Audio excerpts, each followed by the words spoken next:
today's warm-up is again about finding the percent change, and we're going to, of course, continue to use proportions. So here we are.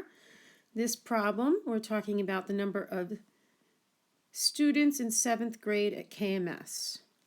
And we see that last year there were 242, this year 298.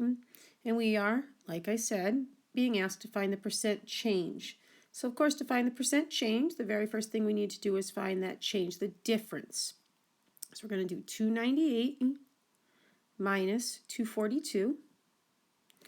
And we'll find that that increase is 56 students.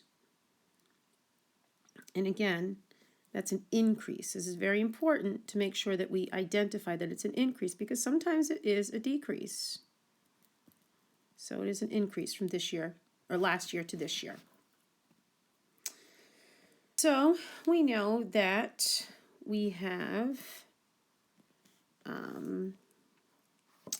we always put our change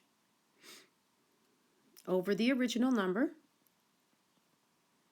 and that's going to be equal to the percent out of 100, because remember, it's the change, how many people it changed out of the original, and it's the percent out of 100. That's why they're equal to each other, and it's a proportion. So we already found the difference, so we know that that change is 56 over 242, and that's going to be equal to some percent we don't know yet over 100. I'm going to cross multiply. We know this process very well because we've been using it for a while now. So it's 242 times x equals 56 times 100.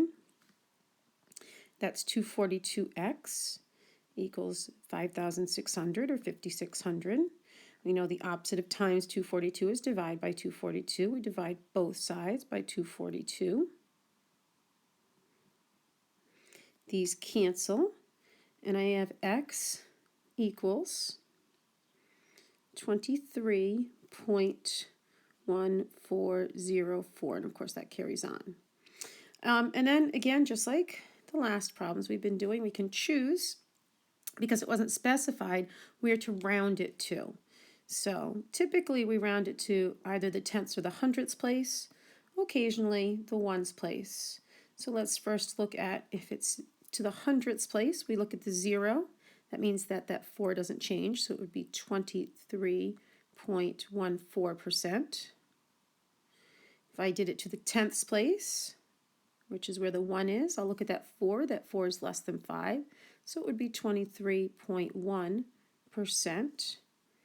Or if I do it to the ones place, I've got a 1 in the tenths place, so that would be 23%. Any one of these acceptable answers. It is just very important that I identify that this is an increase.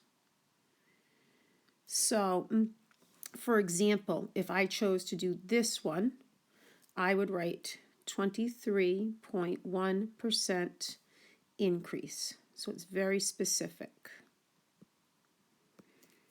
And there you go. That's your answer.